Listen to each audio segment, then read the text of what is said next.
So hello, what's up mga ka-J-Vlog? Welcome ulit sa panibagong video, and sa video na to, bibigyan ko kayo ng 5 reasons kung bakit sulit i-purchase itong bagong labas na Tecno Camon 40 4G. Tara mga ka-J-Vlog, check natin. So yan, shoutout sa mga nakanood ng unboxing natin dito sa Tecno Camon 40, and this time bibigyan ko kayo ng top 5 reasons kung bakit maganda or sulit i-purchase itong smartphone na to.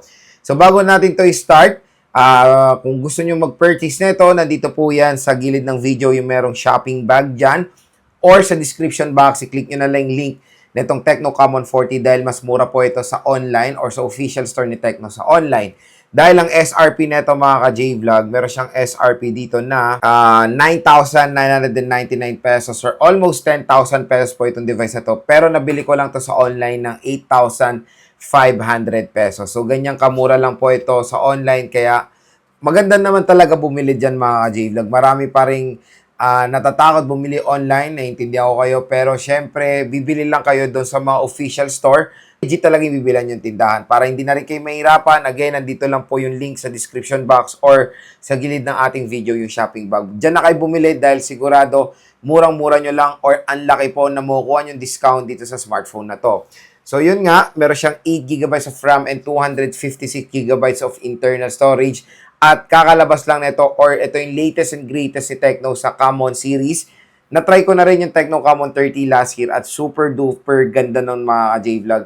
So, dito tayo sa base model kasi marami nag-request itong base model o yung pinakamura kasi yun nga nakikita ko sa comment, karamihan daw ng review is yung mga Pro or Pro Plus, is yung mga Pro daw at mas gusto nilang makita kung sulit nga ba yung pinakamurang variant. At dito nga sa ating video, bibigyan ko kayo ng reason kung bakit ito maganda.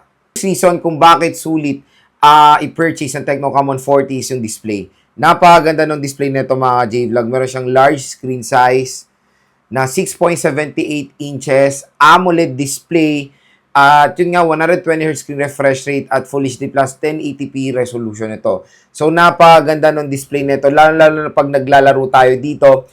Napakalaking tulong ng AMOLED display habang naglalaro kayo. Mas gumaganda yung graphics niya, mas na-enhance. Hindi lang yon, pati yung game space nito, napakalaking tulong dahil meron din siyang enhancement doon sa screen. Kumbaga, pwede niya pang pagandahin yung color reproduction niya, pwede niya pang gawing vibrant and all. So, sobrang na-enjoy ko maglaro dito dahil naka-high settings ka na nga, tapos ang ganda pa nung color accuracy niya. Hindi lang yon, pag nanonood din tayo ng movies dito, sobrang lupit ng display na itong Tecno Camon 40. Kaya maganda talaga sa cut action.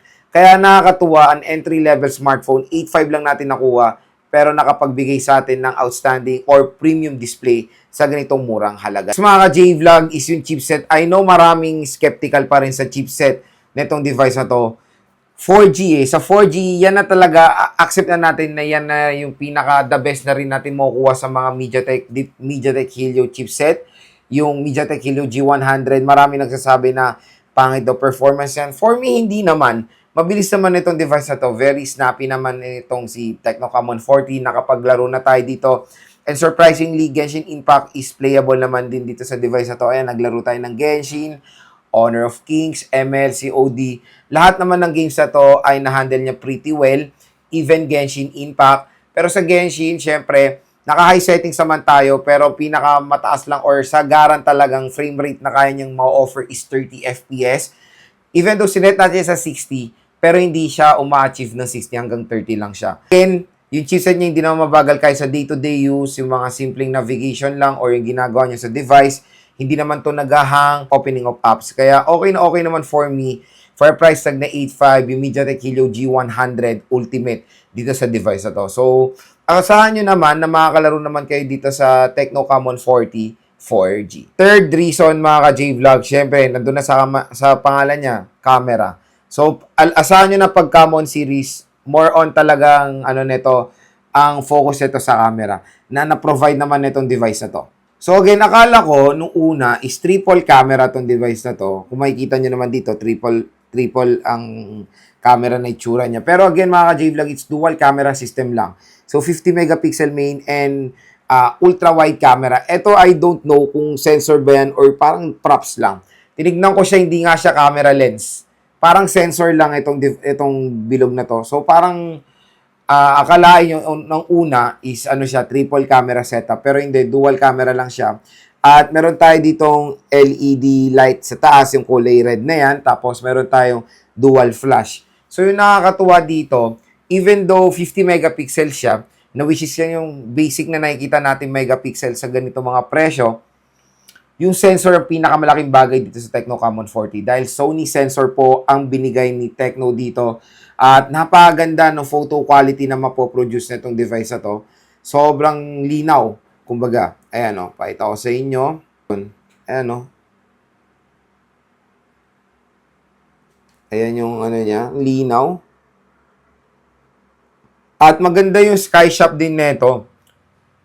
At maganda rin yung sky shop niya in fairness Ito yung sky shop niya, yung mga samples. Yung papagandahin niya pa yung ano niya, yung sa ulap. Iba-ibang mga modes pa yan. Ayan. So, sobrang solid ng camera nito. Even front-facing camera niya. To be honest, marami kayo magagawa sa camera ng Tecno Camon 40. Meron siyang dual video mode. Meron siyang super night. Hindi lang yon. Meron din siyang AI sa ano niya, sa photo gallery niya. Pwede kayo magbura ng ano ng subject. So, napakalaking tulong ng AI din dito sa Tecno Camon 40. Kaya, cut action. Hindi lang cut action. Maganda ring addition dito is yung kanyang video recording. Meron siyang support sa 60 FPS sa Full HD 1080p. Pero pinakamax sa resolution na makakapag-provide nito, front-facing camera, at rear camera is 2K resolution.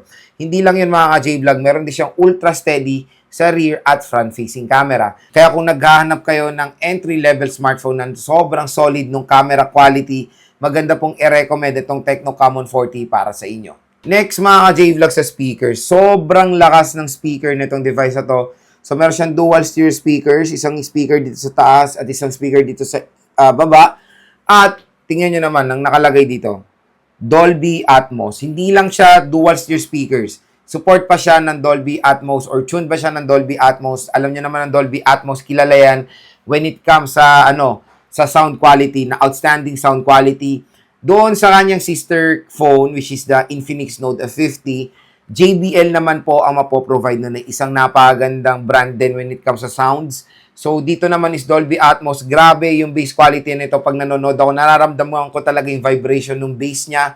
Ganon ka-solid yung speaker nitong smartphone na to. Kaya pag nanonood kayo or maglalaro, sobrang may enjoy nyo yung sound quality nito. Bibigyan kayo nito ng immersive sound sa murang halaga lang. At ang pinaka-last na reason mga J-Vlog kung bakit napaka-solid nito is sa battery. 5,200 mAh. Napakakunat ng battery nito. Nasubukan ko na to ng ilang araw. Nung naglaro ko dito, ang konti lang nung nabawas na battery percentage dito sa Tecno Camon 40. Hindi lang yon. Pag nalobat siya, meron siyang support sa 45 watt fast charging. So, sobrang bilis po mag-charge dito. In less than 1 hour lang, panigurado mo full charge na agad itong Tecno Camon 40. Very convenient mag-charge dito, hindi lang yon, matagal din siya malobat. So, battery performance sa isang entry-level smartphone, pasadong-pasado tayo dito sa Tecno Camon 40. So, yun mga J-Vlog, yung 5 reasons natin kung bakit sulit naman i-purchase itong smartphone na to. Sana nakatulong itong mga sinabi ko sa inyo kung nagde-decide kayo bumili na itong Tecno Camon 40 or naguguluhan kayong mag-purchase sa Infinix Note 50 or sa Tecno Camon 40. Again, meron akong video about sa Tecno Camon 40 versus Infinix Note 50 kung interested kayo. Pero kung interested kayo dito sa device na to, again, yung link nito nandito sa shopping bag or nasa description box, i-click nyo na lang yan.